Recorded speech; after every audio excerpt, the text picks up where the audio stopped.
Guys, I don't want to be doing this. You don't want to be doing this, but it's got to be done. It's not something that we want to do. It's something we got to do. So we're going to do it. Why?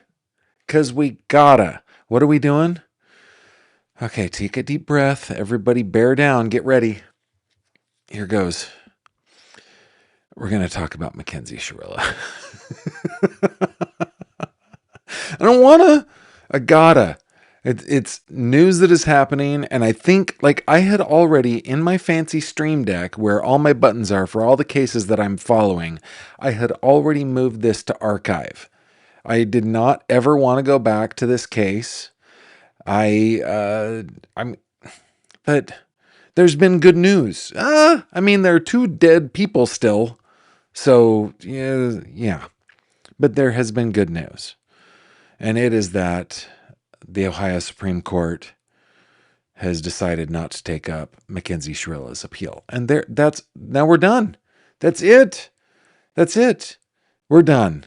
No, we're going to spend a little time together today. We've got, how do we say it? We got a 10-gallon show that we need to fit into a 5-gallon bucket. We're going to be talking about Mackenzie for a few minutes, very short. Just it's going to be like when you were a kid and you had to go to the doctor's office and you were going to get a shot, but your mom took you to get ice cream after. That's what's going to happen today. It's going to be okay. We're going to push through it. We just need to bear down, take the medicine, and then we can get some ice cream with some other news. I remember that yesterday, guys, I had some good news that I was excited to share with you, and we've been going long enough. So I forgot. We've been going long. I felt the pressure. So I'm going to bring you that good news. We got headlines in the Sandra Birchmore case. We've got headlines in the Nancy Guthrie case, Suzanne Morphy case, and the Karen Reed case, which has bearing on the Sandra Birchmore case. So there's so much to get through.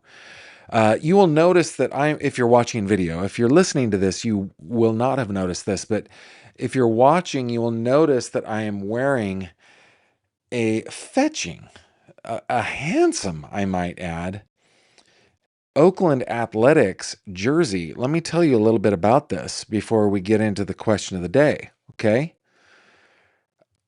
While I was back in California on vacation, got together with some old friends. One of my old friends is the little sister of another old friend. This friend happens to be my late friend, Eric. His sister, we all got together, shot some pool. We all got together, and what is perfectly on brand for her, she brought a bunch of Eric's old jerseys to give to his old friends, and I got this one. So I'm wearing it today in memory of and in honor of my buddy Eric. I think it looks handsome, and I'm not a huge professional sports guy, but when I was a kid, I was an A's fanatic, thanks to my 6th grade teacher, Mr. Bales. So that's why I'm wearing an Oakland Athletics jersey today, which leads me to the question of the day, and that question is, push the right button, Gavin. Who's your team?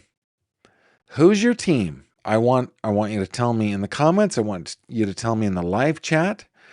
And while you're doing that, we're just going to go ahead and start it. We're going to get the show started officially with theme music and everything in 3, 2.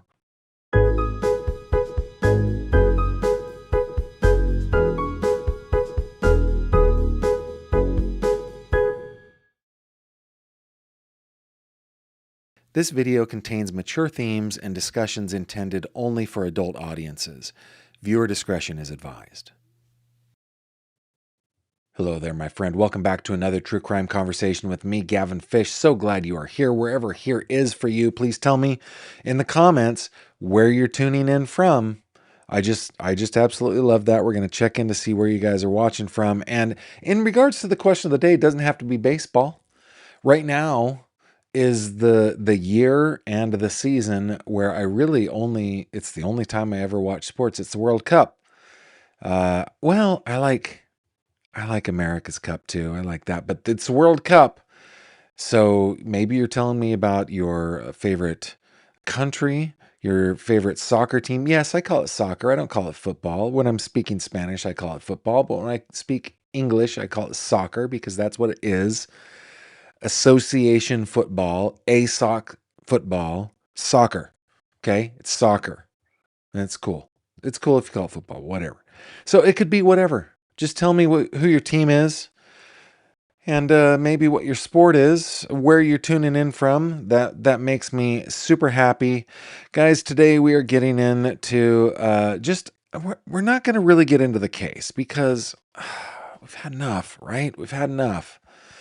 But just a quick recap. This is Mackenzie Shirilla. When Mackenzie was 17 years old, she got behind the wheel of a car with Dominic Russo, her boyfriend, and Davion Flanagan, their friend, and proceeded to drive that car 100 miles an hour into a building, killing both young men. She miraculously survived, but she was convicted of their murder in what is probably the dumbest strategy.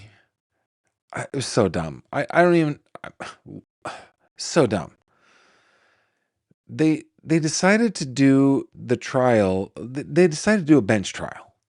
So instead of having to convince 12 people who are amateurs, 12 amateur jurors of her guilt, the prosecution only had to convince a judge who got to see everything, got to see it all. And of course, the judge was like, "You're guilty. You go into prison for the rest of your unnatural days." And just to like give you an idea of like, no, what's the picture I'm looking for? Like, this is the kind of lifestyle that Mackenzie was putting forward to the world, right? In the fish tank today, somebody said, "I'm going to skip tonight's because I just don't want to talk about Mackenzie, the affluenza that she suffered from." And that's what it was. Hey, did you guys watch The Crash? Did you watch it on Netflix? I wanted to shake. I wanted to shake her parents, man. I just wanted, like, dude, wake up. But anyway, she was convicted, and then she filed an appeal, but she filed the appeal one day late. And then they appealed that to the state Supreme Court, and Ohio's like, nah, I'm good. I'm good. So we'll get into that a little bit. First, let's check in to see what you guys are saying over on the live chat-a-rooney. Let's see. Let's get her picture off of here. We don't need that. Let's see. Robin says, push the wrong button. Javi will have to fix that in post. Robin says, "Gavin, you cannot make the miserable palatable no matter how nicely you present it." I'm not even going to try. We're going to have ice cream later. That's what we're going to do. Garth B. Nutt, your teams are the Braves of Atlanta and the Carolina Panthers. We got Mooney saying the Washington Nationals, the 2019 World Series champs. We got UNC Tar Heel, not surprisingly, the UNC Tar Heels, very good. Robin says, "My team is the one that's winning, which is typically not the Twins." That's hilarious. Sharky says, "Niners, even named our dog Niner." Nice. B Michigan says, "I'm in Michigan and don't follow sports, but I'll be Team Lions, Team Tigers, and Team Wolverines forever." Very good. Elizabeth says, "Washington Commanders. I don't watch baseball unless I'm actually at the game." Yeah, I'm telling you. So I just don't watch professional sports all that much. It's just not my TV show. And that's what professional sports is. It's a TV show, and it's just not my TV show. However, I do love going to a game. A baseball game to me is the very best activity I can do. Going down, especially if you got a nice stadium. We got PNC Park out here in Western PA. Go down to the park. I could sit right behind home plate, right along the third base line. Those are my two favorite spots. Or I could sit up in the nosebleeds or out in right field, and I'm still having a great time. If I do it with my family, it's even better. That's the way I feel. Marie says, "The only sport I follow is hockey. The Bruins and Tampa Bay Lightning." Very nice. Phoenix Rising says, "Welcome back, Gavin. Neat with your headphones. You don't need a hat in summer. I guess. Yeah, you're right. Dietitian says Nebraska Huskers are my team forever, but the Netherlands team is staying in my neighborhood for the World Cup, so I'm a fan today. Good on you. Hey, I am really proud of these citizens of these United States of America who are making visitors of the world feel welcome. I have seen so many cool stories about just people coming from all over the world and having a great experience that I don't know, that just tickles me. It warms my heart. So I'm glad for you. You're rooting for the Netherlands. Good on you. Amy says from Clearwater, Florida, Steelers are my team, being born and half raised in Pittsburgh. I'm a Yinzer. You are, well, awesome. Steelers, I live out here in Steeler country. Clarinet Girl, just watched Ecuador. Excited win over Germany. Team USA has been amazing. Ready for tonight. I've watched so much soccer. My daughter walks into my room and says, let me guess, more soccer. Yeah, man, that's awesome. And Phoenix Rising says, oh, Gavin, that one went right over your head. Fresh haircut. Yeah, that's true. It did go over my head. But I did get my fresh haircut. And I'm feeling very, very good about it. Okay, guys, are you ready? Are you ready for the stick in the arm? You ready? We're just gonna get jabbed for a minute. Just a little pinch. That's all we're gonna feel. It's gonna be short. It's gonna be brief. It's not gonna be sweet, but it's gonna be short. Oh, but before we get into that, I want to thank you guys. You know, you guys gave me the chance to go on vacation for 2 whole weeks. And that is amazing. And you continue to support me on the channel. And one of the ways that you can support me is by, super chats and super stickers. That I always appreciate them, but I'm always looking for a way also to kind of give back. If you're going to give your hard-earned money to support me on my channel, I want to give a way back. And one of the ways that we do that is I partner with fanofthem.com for giveaways. This is the second time I've done it. Okay. This one's short. The deadline in this one is June 28th at 11:59 p.m. But in partnership with fanofthem.com, you get a chance to win this awesome 1990 Chevy 454 SS show truck. I think it's rad. It's right up my alley, especially being a nostalgic and sentimental guy. I came of age in the 90s. So all you have to do is click the link in the description below or go to fanofthem.com/Gavin Fish. If you purchase a collectible on that page or a digital download on that page, you'll get your automatic entry to win this 454 SS. By doing so, you directly support me. I actually get more from Fan of Them than I do on super chats from YouTube. So if you're thinking about a super chat tonight, go over there to fanofthem.com/Gavin Fish and get yourself a little merch and get yourself some entries, and hopefully you'll win it. And if you will remember, I just want to bring this to your attention one more time. Let me bring it over here. I'll bring you over to the website. Look at this. Push the right button, Gavin. This is the page that you'll go to. We got 3 days, 8 hours, 45 minutes, and 28 seconds till this giveaway will happen. You scroll down. These are the kinds of digital downloads and collectibles that you can purchase and get your automatic entry to win. But look, if you scroll down, I noticed yesterday, this is the last giveaway we did, the Omega Speedmaster. Tracy K won. That is the first woman in the history of fanofthem.com to win. And guess what? My audience is mostly women. It's like 90% women. All of the other channels that they're amazing channels that partner with Fan of Them, their what do you call it? Their audience is mostly men. So I'm really stoked that one of my viewers won the Omega Speedmaster, and maybe you can win this 454 SS. If you do, oh, dude, that would just make me super happy. fanofthem.com/Gavin Fish. Okay, now, are you ready? Are you ready? Here we go. Join me, if you will, over here on Acrobat. Here we go. Bringing it up. Okay, we're gonna get through this quick, okay? This from thehill.com, written by Phineas Swai. The crash subject, Mackenzie Shirilla, loses bid for a new murder trial in Ohio.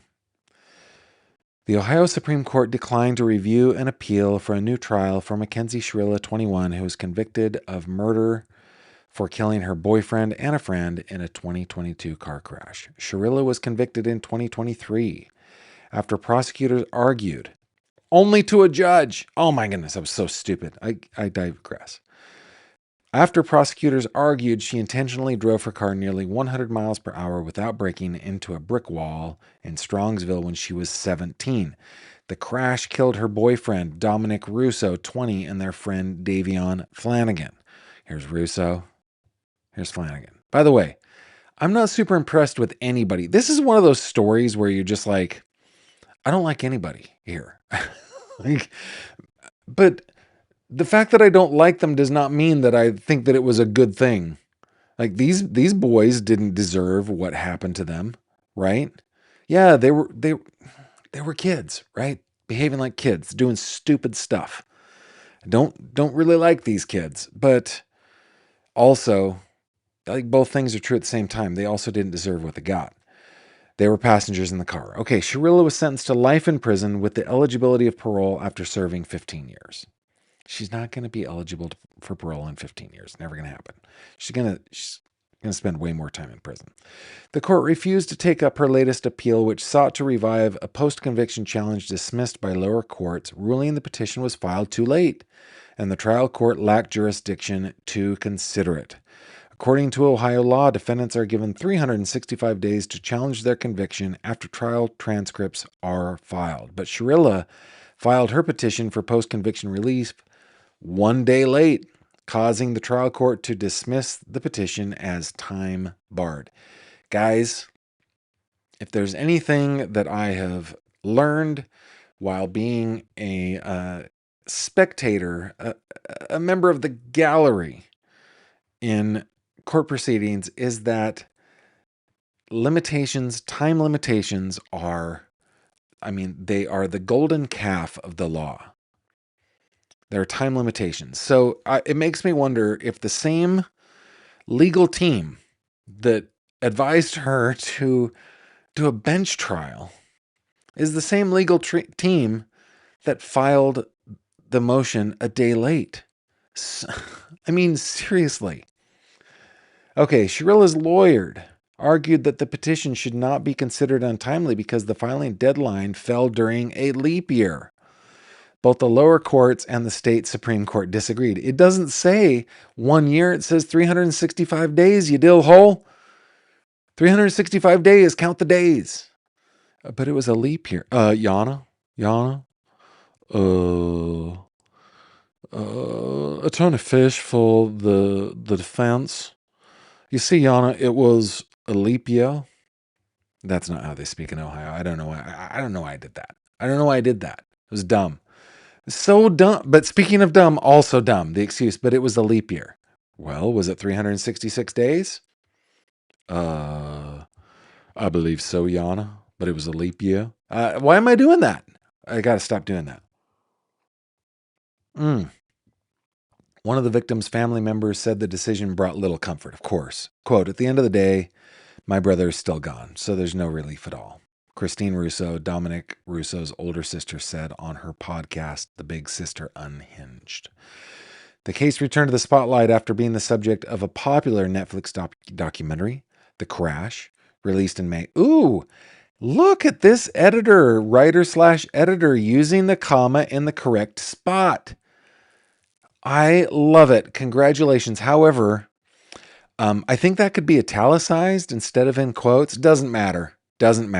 I'm just happy that comma was in the right spot.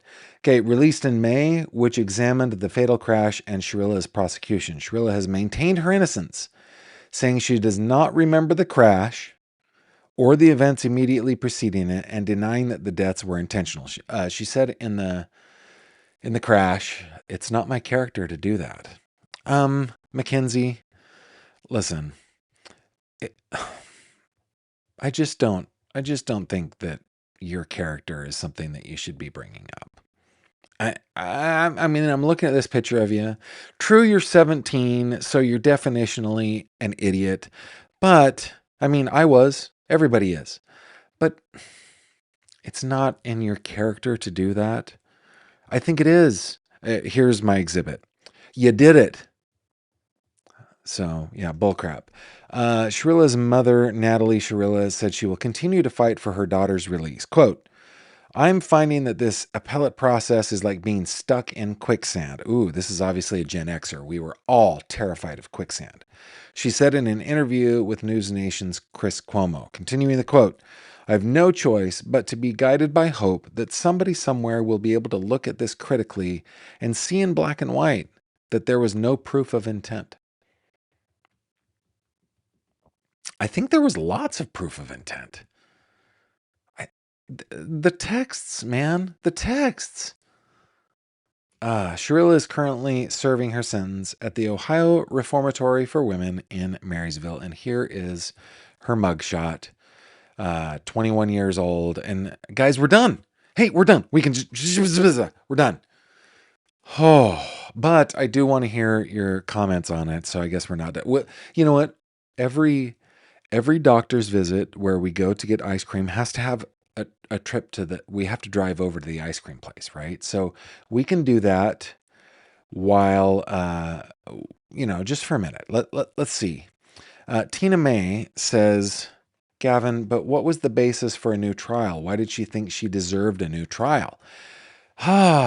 Great question. Let's look it up so I don't characterize it.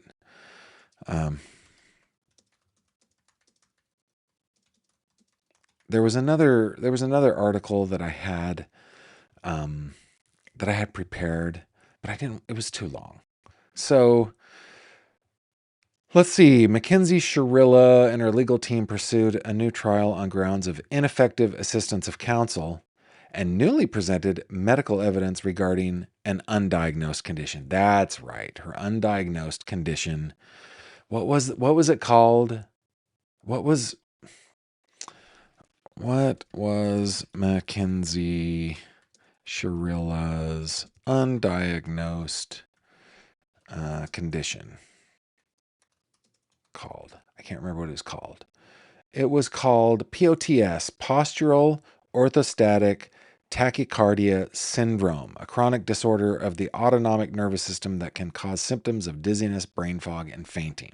The idea is that she fainted behind the wheel, stepped on the gas, and steered the car through a little S-curve into a building, causing the deaths of Dominic Russo and Davion Flanagan. That's now POTS is the thing. It's totally a thing. Does she have it? I'm not convinced. Plus, if she had it, why did she have a driver's license? Why was her mother so cool with her driving if she had POTS? Dumbest excuse ever. Now, ineffective assistance of counsel, I would point to, once again, and this is our trip over to ice cream, guys. Everybody, we're going to be fine. We got a little Band-Aid, or Wham-Baid, as my little sister used to call it. My little sister was always full of the funniest things. We got our Wham-Baids on our arms. We had our little pinch. Dr. Ely, my pediatrician when I was a kid, did a really good job. Just a little pinch. But, ineffective assistance of counsel. Yeah, why'd you do a bench trial? That's my exhibit. Bench trial, dumb, stupid. Here's an idea. Let's do it in front of a judge who's seen everything and knows the case inside and out, not in front of 12 lay people who can be convinced of almost anything. Dumb. But yeah, doesn't matter because the Ohio Supreme Court is like, no can do. Jojo says, it's my 57th birthday. Don't know where the years went. Happy birthday, Jojo. They go by quick. Robin says, I wish Mackenzie could watch Dom's mom's reaction to the news her son was dead over and over again every day for the rest of her life. Yeah. So sad. Clarinet Girl, Mackenzie's inexcusable behavior behind bars is reason alone to be denied for a new trial. There are no medical records to confirm POTS diagnosis. That's right. Yeah, it was just something that her mom said. She was never actually diagnosed. Very, very good. You know what I think I need to do? I think I need to shrink that down a little bit for you guys on the vertical video. Okay. Yeah, good. So, okay, we're done. We're done. We're done. We can call it good. We don't have to talk about this ever again. We're going to move the old button from the active cases back to the archive. I'm going to do it now. We don't there.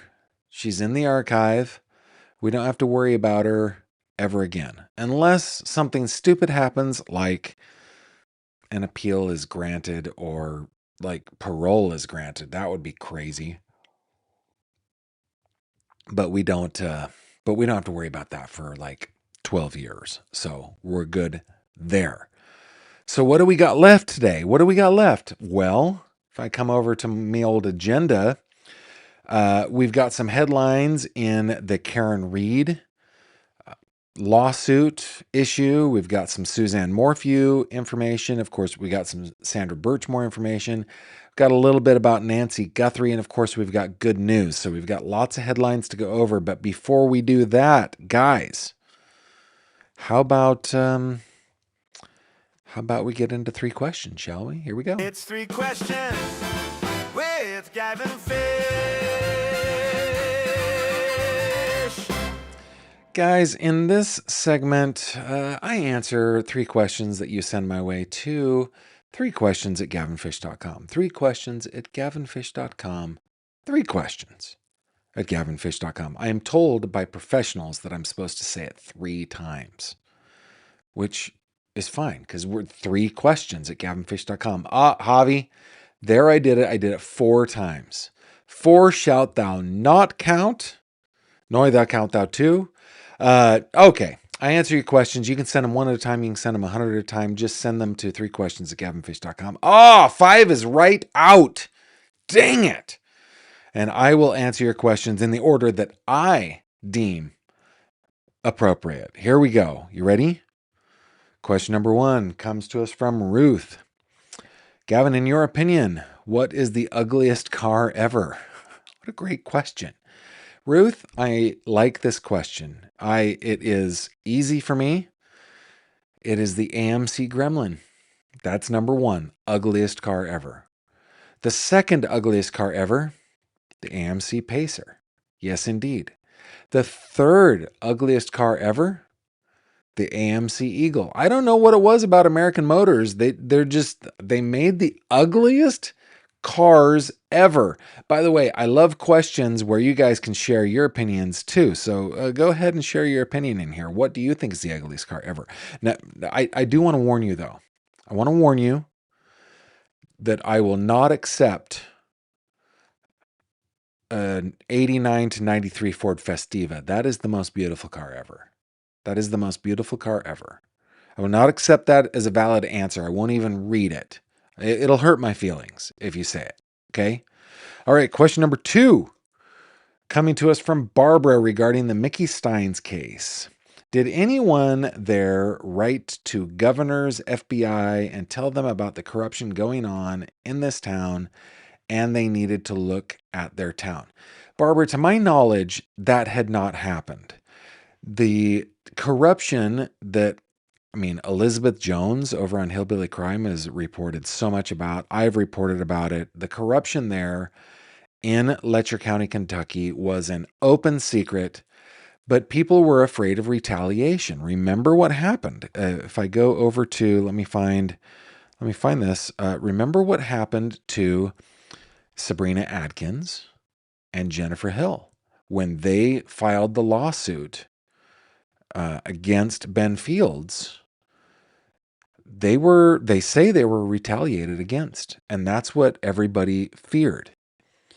And you know, you can write to your governor and say, hey, there's corruption here. And the governor, I think, is most likely going to go, yeah, there's corruption everywhere. What's my next? What's on the calendar next? It's never even going to get to the governor. And the FBI has to have jurisdiction. So to my knowledge, nobody did. I'm grateful that Sabrina Atkins and Jennifer Hill, two heroes, the late Jennifer Hill, brought the lawsuit against Mickey Steins and his office. Now, the sad thing about it is that it appears that it was the lawsuit that led to the murder of Kevin Mullins. And I'm not saying that Sabrina Atkins and Jennifer Hill are to blame. They are not. They did the right thing. We just apparently have a crazy law enforcement officer, like crazy cuckoo bird nuts law enforcement officer, getting nervous about being deposed and shooting a judge. Who would see that coming? Who would see that coming? So great question, Barbara. I would love your opinions on that one as well, but that's where I stand. Okay. And question number 3. Angela asks, have you thought about getting a telescope? No, I guess I haven't. Guys, I already have too many hobbies. And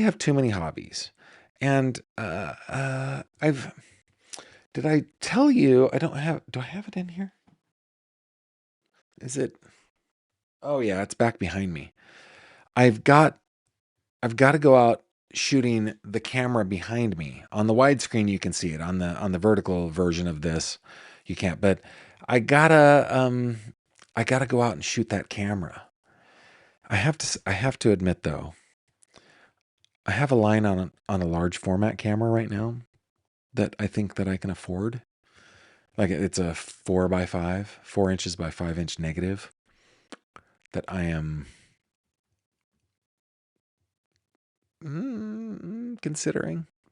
Yeah, I've got an illness when it comes to photography. I'm doing way too much. But a telescope, my dad always had a telescope, and it was a big reflector telescope. I think it was probably a 10 or a 12 inch reflector telescope, and we would go out and we would do things like watch the space shuttle go by and stuff like that. And it was always fun. It's fun to look at the planets that are close to us. It was fun to look at sunspots and things like that. But no, I think I can't do another hobby. All of the hobbies that I choose are super expensive, man. I gotta stop. Now, in the live chat and in the comments, if you are a hobbyist astronomer, make your case. Maybe I should do that. Now, if you're a hobbyist astrologer, just bite your lip. I don't want to hear it. I don't want to I'm not going to get into that. But if you're a hobbyist astronomer, have at it. And yeah. Now, I want to hear your comments in the live chat and in the comments. Tell me your answers to these questions. Question number 1 was, in your opinion, what's the ugliest car ever? Question number 2, did they write to governors, the FBI in the Mickey Steins case? Question number 3, have you thought about getting a telescope? Everybody except astrologers can answer that one. And while you are doing that, let's get into the other true crime headlines. Here we go.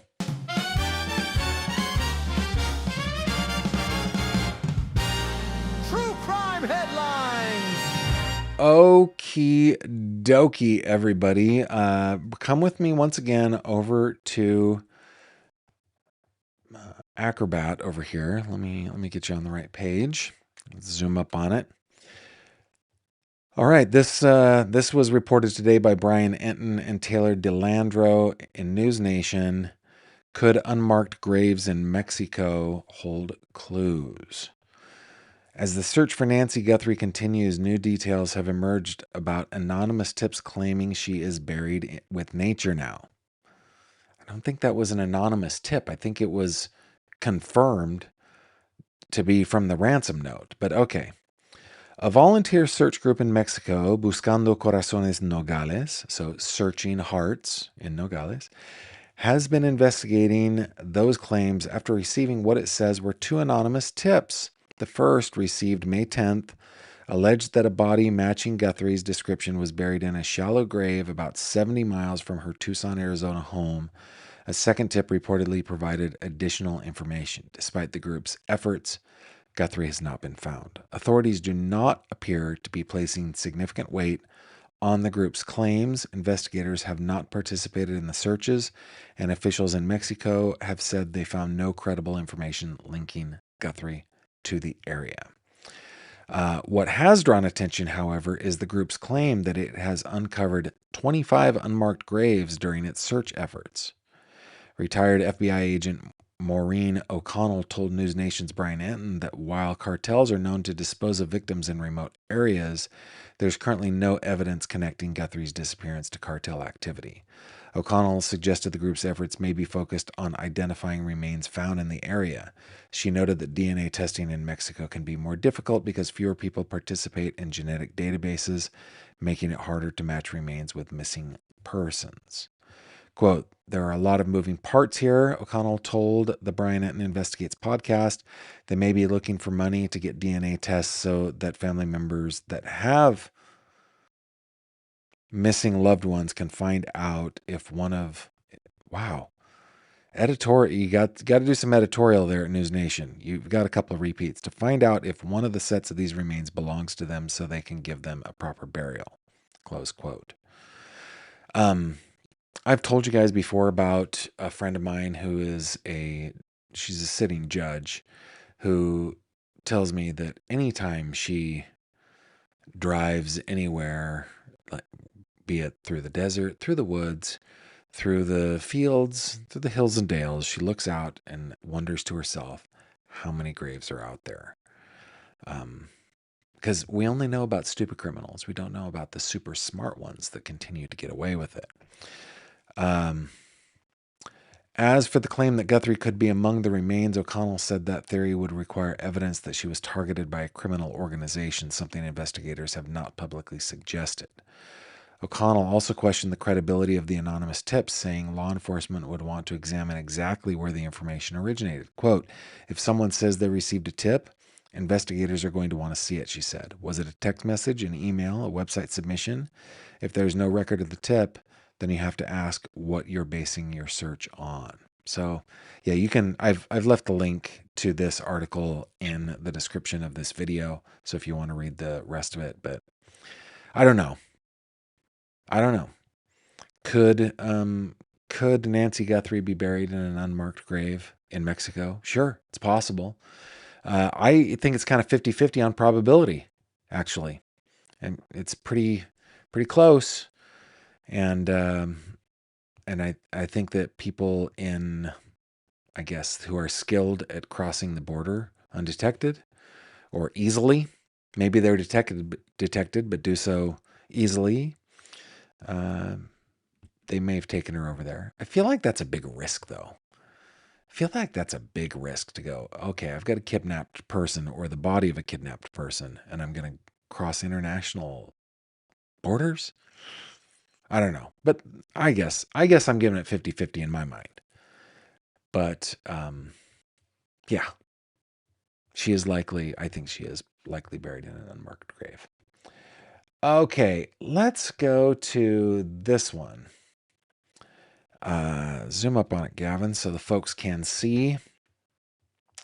Court doc reveals more of Michael Proctor's slur-filled messages. This being reported by Boston.com. Abby Patkin reporting. A newly unsealed batch of messages from Michael Proctor's cell phone shows the ex-trooper casually tossing out racial slurs with the same nonchalance he used to describe his favorite Nirvana track or go-to Dunkin' breakfast sandwich. Dating back more than a decade, the bigoted messages were included in a motion to dismiss a murder case the former Massachusetts State Police trooper investigated.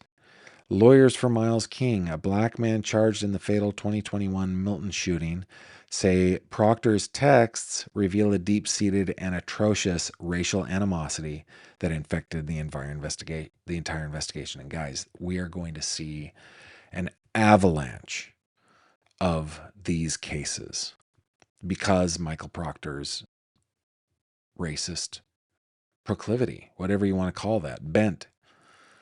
Like if he was investigating crimes and he had bias against, it seems like he had bias against anybody who wasn't like white Anglo-Saxon, right? That was it. He just didn't like him.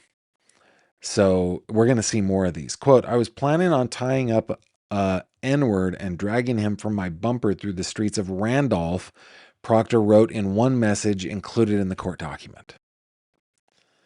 Let's get some horses and white sheets and burn a cross in the arboretum, Proctor wrote in another message to his friends, according to the filing. King's lawyers say the ex-trooper also had offensive images on his phone, including a picture of a caged black child flanked by two smiling white children. Just disgusting.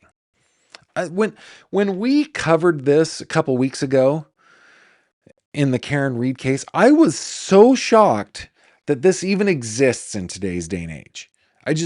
I mean, of course, I know that bias exists. I know that prejudice exists, but this overt, and I thought that people would be like, yeah, I feel that way, but I'm not going to let anybody know I feel that way. No, this dude was wow. He was just wow. It's just shocking.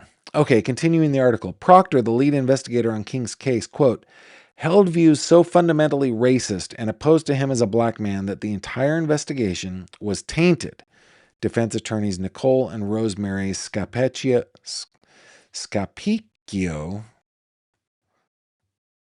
I think that's pronounced Scapicchio, argued in the motion to dismiss. King's lawyers further accused the Norfolk County District Attorney's Office of trying to shield Proctor, who was fired by state police last year in light of the vulgar texts he sent about another high-profile murder defendant, Karen Reed. The message currently being sent is that it is acceptable to be a police officer and to hold beliefs that black people are animals responsible for all crime, and that the Commonwealth will protect people who hold those beliefs, shield them from accountability by refusing to call them as a witness, and seek protection orders to further shield their racism from the public, the attorneys allege. Proctor's text first came to light as part of a federal probe into the death of Reed's boyfriend, Boston police officer John O'Keefe. Acquitted of murder and manslaughter charges last year in O'Keefe's death, Reed has long maintained she was framed as part of the vast law enforcement conspiracy. She's pointed specifically to personal texts in which Proctor, the lead investigator on her case, called her a whack job C word and the R word, made cross remarks about her appearance and health, and joked about searching for nude photos on her phone. So, let's see. The newly released messages also prompted the Committee for Public Counsel Services, the state's public defender agency, to call for a complete accounting of all cases involving Proctor and Good. Quote, the messages point to serious bias and misconduct and raise immediate concerns about the fairness of cases in which they were involved, the CPCS Chief Counsel, Anthony Benedetti. So, yeah, again, an avalanche of cases like this are about to fall in Boston, man. About to fall in Boston. Okay, staying in Boston. Let's move over to the Sandra Birchmore case. This, again, from News Nation, written by Tatiana Carter and Jesse Weber. New documents could impact Sandra Birchmore case, experts say. Okay, newly unsealed court documents have revealed a trove of racist and violent text messages sent by former Massachusetts State Trooper Michael Proctor, and legal experts say the fallout could be significant for the Sandra Birchmore murder case. Of course, Birchmore, 23, was found dead in her Canton, Mass. Apartment in February 2021. Her death was initially ruled that she did it to herself by asphyxia, but federal investigators later determined that she had been murdered. Proctor was an investigator on the case. In August 2024, former Stoughton police officer Matthew Farwell was federally indicted on charge of murder, accused of strangling Birchmore and staging her death as self-inflicted. Farwell had met Birchmore when she was just 12 years old through the Stoughton Police Explorers Program, and federal prosecutors allege he began a sexual relationship with her when she was 15. Oh. He has pleaded not guilty, and his trial is expected to begin in October. Now, Proctor's conduct is under fresh scrutiny. A 34-page document unsealed as part of a separate murder case against Miles King shows Proctor using racial slurs and blah, blah, blah, which we went over. So, yeah, it's going to affect a lot of cases, some that are finished and some that have yet to see the inside of the courtroom, like in Sandra Birchmore's case. And they should. And they should, right? Because the fidelity of the law is the most important thing. We want fair trials for the guilty so that the innocent also receive them, right? And if investigations and prosecutions are tainted by the actions of horrible people doing horrible racist and sexist stuff and illegal stuff, then yeah, we can't have that, right? We can't have that. So there's that. Okay, one more piece of news. This in the Barry Morphew trial, okay, written in the Alamosa Citizen by Owen Woods. A motion to continue the trial for Barry Morphew was granted by 12th Judicial District Judge Amanda Hopkins on Wednesday, yesterday, pushing the potential trial date into the first half of 2027. The original trial was set for 6 weeks starting in October. Don't be surprised if it's pushed again. That was just me saying that. Morphew was charged with the first degree Javi, you got your work set out for you. For the first degree murder of his wife, Suzanne Morphew, he pleaded not guilty in January. Of course, we read yesterday that he was living with a woman in Arizona under a false name. Ugh. Morphew's defense counsel, David Beller and Jane Fisher Byrielson, I'm sorry if I butchered that name, cited the mountain of discovery and the many, many terabytes they are currently sifting through as reason for their request. With what Hopkins described as an unbelievable amount of information, Morphew's defense attorneys are working through, and the amount still being sent in, oh my goodness, from the district attorney's office. Fisher Byrielson said they would be ready around May of next year. Quote, there is almost unprecedented amount of discovery, Hopkins said. So, yeah, the trial has been kicked at least until the first part of 2027. Don't be surprised if it is kicked further and further. Now, Wanda, how has your vacation been? What have you done? You've just been waiting in the music room for me to come back? Well, I'm glad you're here. Glad you're here. You brought your whole barbershop quartet. Will you lead us into the good news, will you? Okay, yeah. Get set up. All right, here we go. Good news ringing warm and clear, bringing smiles from ear to ear. Happy stories bright and true, make the whole world shine anew. That was really nice. That was very well done. Very well performed. Wanda, thank you very much. Wanda, everybody, is our music director. We don't have a camera in her studio, nor do we have a microphone for her to speak. Her microphone is specifically tuned for singing. If that sounds like it's not plausible, you guys just need to believe me on this one, okay? Her mic is tuned for singing, but she doesn't like to talk, and it just wouldn't sound right anyway. Fun fact, she sings bass in her barbershop quartet. Okay, coming over to good news, because we got to get the bad news taste out of our mouth, right? Even though that was ice cream, it was a little bitter. It was like very, very dark chocolate. It was like 90% cacao chocolate. Let's get to the sweet stuff. This from the Good News Network. Minnesota artist's mini art vending machine has sold nearly 3,000 pieces of $1 art. That just makes me smile. I love it. Written by Andy Corbley. This was what I was supposed to share with you yesterday and just got ahead of myself. Okay, a Minnesota artist who wanted to do more to help her peers built and installed a mini art vending machine at a local bookstore. Head inside Inkwell Booksellers at 426 East Hennepin in Minneapolis, put 4 quarters in, and turn the wheel, and a little envelope will fall down containing a mystery piece of art. Each row features many works by the same artist whose bio can be read about on the left-hand side of the machine. It might seem kitsch, but it's a hit. Almost 3,000 pieces of art have been sold in the vending machine, with every $1 going straight back into the artist's pocket. It was created by local artist Lillian Lauzon, who goes by One Tired Artist online and works as community engagement manager at Inkwell. Quote, "For new and emerging artists, it's really hard to find spaces to sell your artwork, and I wanted to make a project that was fun and collaborative for local artists," said Lauzon.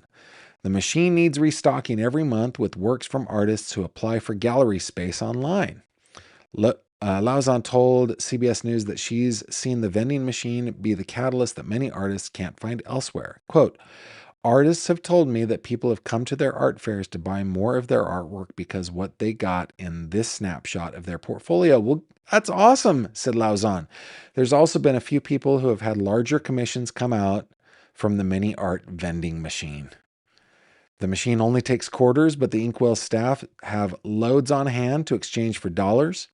Following the project's success, Lauzon wants to see about getting a second vending machine to install at another location. I think that's awesome. I think that is awesome to, I don't know. Yeah, artists have a hard time. Like I used to sit next to I worked for a company called MIT Cables, and we made high-end audio gear. And the guy next to me was he was the art director. And he did the artwork for our brochures, for our boxes, for our website, for our, like product cut sheets and stuff like that. And he was so talented. But where he was really talented was in his painting. He did amazing painting. I'm happy to say that I own 3 of his works. And, but, I used to go to shows where Gary was showing his artwork, and I just, I couldn't believe the quality of it. But he was so lucky to be in a gallery. It's just tough to do. So very, very well done. Good on ya, Minnesota artist. Who is it again? Lillian Lauzon, for creating that. I think that was fun. I think that was really fun. And guys, those are your headlines.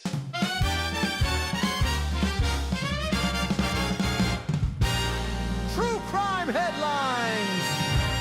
Okie dokie. Let me just go back to, we're going to finish up today. It's not a super long one today. We did a very long one yesterday. So not super long today. Let's go to your comments. The Bean and I, who is Robin, one of our intrepid moderators, says she probably just needed to eat a sandwich and she wouldn't faint. Yeah, maybe.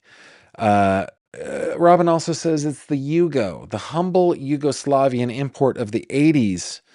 Yugoslavia doesn't even exist anymore, guys. Neither does Yugo. Was that the ugliest car? I mean, it wasn't going to win any beauty contests. But uglier than a Pacer or a Gremlin? I don't think so. Mooney says the ugliest car is the Tesla Cybertruck. I will allow your opinion. Yes, it is not a pretty truck. That is for sure. Clarinet Girl agrees. Ugly car was the Yugo. Garth B. Nutt says the Pinto station wagon. Guys, I've got a story about a Pinto. I don't know if you guys want me to tell the story. Tell me in the comments if you want me to tell you the story of the Pinto. Wanda, you may need to get some of your flashback music ready to go. I might tell a story of a Pinto. Just Ducky says Ford Pinto was my first car. It was hand me down 3 times over. That's funny. Let's see. The ugliest car was the Chevrolet Horizon. I thought that the Horizon was a Plymouth mobile. Let me check. Let me just check Chevrolet Horizon. Let me see. Are you talking about the camper? Because the hatchback was a Plymouth. The Chevy Horizon camper van was there. The Chrysler and the Plymouth Horizon was there. Okay, my wife drove a Plymouth Horizon when I met her. Not a pretty car, for sure. Let's see, free to people. Barring the extremely small pseudo cars, I really hate the GMC HHR. Kind of thinks Kia Soul is hideous as well. Yeah, the HHR was, it was an attempt to make a flat, or what do you call that? Not a flashback, a callback mobile, right? Yeah. Christine Meadows says, ugliest vehicle on the roads today is the Tesla Cybertruck. They're uglier than a dumpster. Mooney says, if you had the equipment to take pictures through a telescope, that would be incredible. Think of the moon pics you could do. Well, I mean, my dad has his telescope. Better not. Okay. Mischievous Dragon. Ugliest car, 83 to 88 Toyota Tercel SR5 that looked like an ATM from the back. Okay, I've also got a story about a Toyota Tercel. What was the first story that I said I had? What was the first story that I said I had? That Wanda, I was going to have you get all ready to go. Let's see. It was, it was a Pinto. Okay, so Pinto, and now the Toyota Tercel. So Pinto and Tercel. Somebody write that down. If you guys want me to tell you my nostalgic stories about the Pinto and Tercel, you just let me know. Happy to do it. Let's see. Hey, 27 months. Thank you, Mooney, for your support. Coffee Time for D says, Gavin, he is filled with hate. We have to call him what he is, a racist, weak, horrible person. I hope he is maybe held accountable. He's not alone, and they need to know this behavior will not be tolerated anymore. I agree. 100%. Clarinet Girl says, I read an article from 2025 that said Michael Proctor's phone data could impact 19 cases dating back to 2017. If it's only 19, I would be surprised, but yeah. Robin says, I should go to the vending machine in Minneapolis and send you a few pieces for a giveaway. Robin, that would be amazing. That would be amazing. Plus, we could help the artist. Yeah. Robin, if you're able to do that, hey, let's talk about it on Slack. Let's do that. That would be awesome. That'd be a great idea. Robin says, it was a Plymouth Turismo. I owned one, my first car ever. Okay. Elizabeth also agrees the Ford Pinto. Ninja Cat agrees with me, the Pacer. Mooney says Dodge Darts are pretty ugly too. Frida says Pinto Tercel Tangent. Coffee Time for D says story, we want a story. Okay, so Wanda, do you have some transition music? Oh no, it's just your flashback music, right? Okay, we'll start with the Pinto story. I have to use my soothing voice because Wanda chose to play the harp. Ooh, now the vibes, Wanda. This is going to have to be like a story time ASMR moment. No, I can't do it. Okay. Guys, back in the day, we're talking the 80s. My parents were in a bit of a financial pickle. It was due to the fact that they had a giant family and lots of expenses, and I think, honestly, they weren't all that good at managing money. I mean, I think that's fair. I'm not all that good at managing money, so, I'm calling a spade here. But also, they had 5 kids living in California. It was not cheap. A friend of ours had, I think, an uncle or a grandfather that had a Pinto that they were giving away. It had to be sold by law, but it was like $1.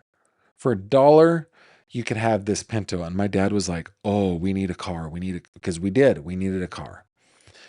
So my dad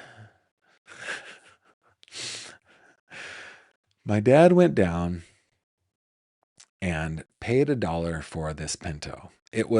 I think it was in the North Bay area or maybe East Bay area. I can't remember. Uh, on the way home from buying this $1 Pinto, the engine blew up. Like it didn't break down. It blew up. And it required my dad to have the car towed to a place where he then was able to dispose of it.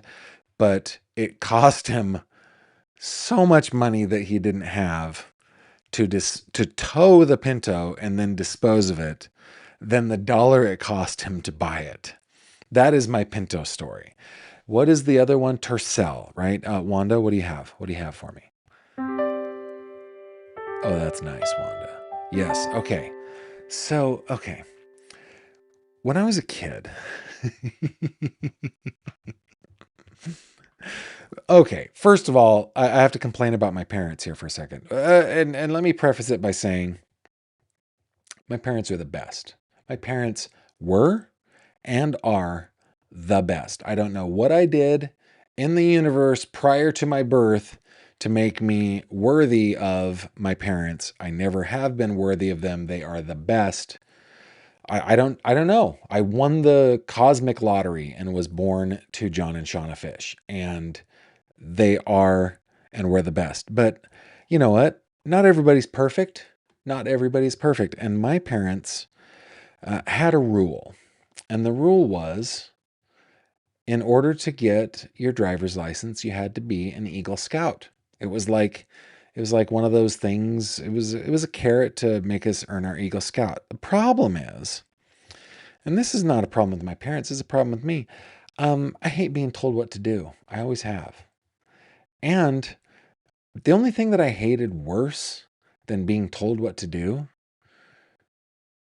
was the Boy Scouts of America. It just wasn't a good experience for me. And I'm not like, my scoutmasters were awesome. Those guys were all great. The people I went to scouts with were great. They were fine, but it just wasn't my cup of tea. It wasn't my bag. It wasn't my jam. I didn't want to be out in the woods camping. I didn't want to learn to tie knots. I didn't want to make bridges over rivers. I I didn't even care about things like zip lining and stuff. I mean, I as the salty teenager I was, just wanted to hang out with girls, and that was it. I didn't want to hang out with a bunch of dudes. And the Boy Scouts, what are you doing? You're just hanging out with dudes. So I did not get my Eagle Scout.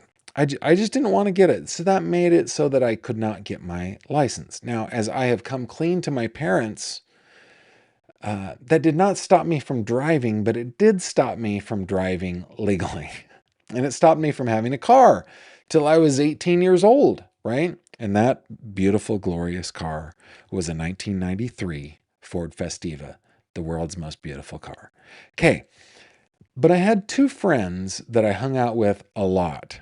Eric, this Eric, the Eric of this here Oakland Athletics jersey, who drove a 1985 Ford F-150 tan, 5-speed. First gear was a granny gear, so it was 2 through 5.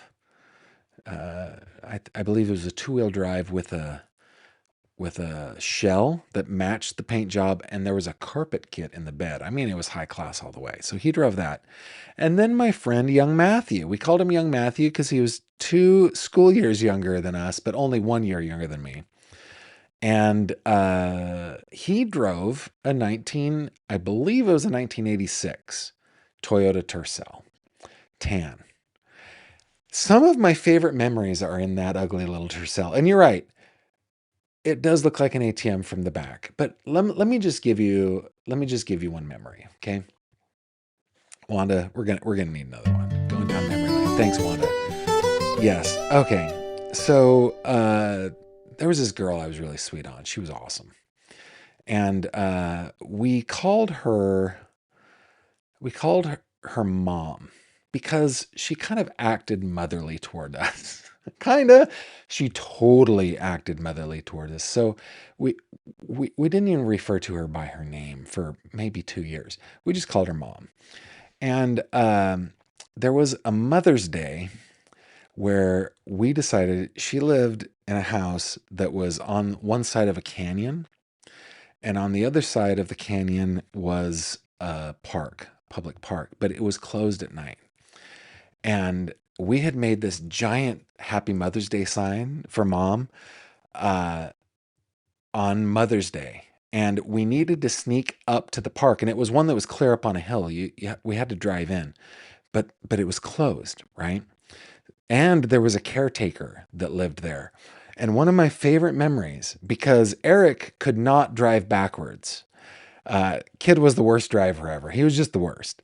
But Matthew, young Matthew, was a good driver. And so in his little Toyota Tercel, for however the 500 or 600 yards that we needed to get up the hill, we drove with the headlights off backwards in a 1986 Toyota Tercel, giggling all the way up to the top. And we snuck around with hammers in our hands and nails.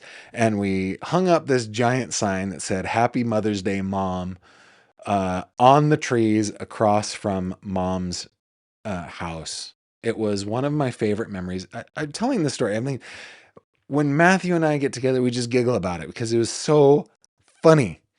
It's not funny. I'm telling you guys, it's not even funny, but it was one of the funnest experiences of my life. Another one was we were chasing around in that Tercel, and we got into a little bit of an accident.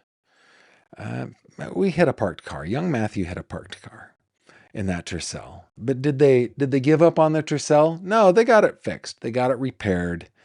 And yeah, it was, that's all. That's the story. That's the Tercel story, the Pinto story. That's hilarious. Let's see. Who says they had a Mustang too? Not really a Mustang at all. No, that is a glorified Pinto. It's the same designer who did the Pinto, but it had the little 289. So it was awesome. Let's see. You guys are talking about, Robin says the 80s wasn't the year or the decade for sexy cars. Indeed. However, it did have the best music. Yes, indeed. I had so much fun in the 80s and the 90s. It was just so much fun. Kathy with Grace says, "OM gosh, your Pinto and the other car story is great." Let's see. Christine says she loves all the stories. So there you go. A little insight into my life. I did engage in shenanigans as a kid. I broke the law a lot, specifically around driving. Did a lot of illegal driving in my time, but eventually got licensed at the tender age of 18.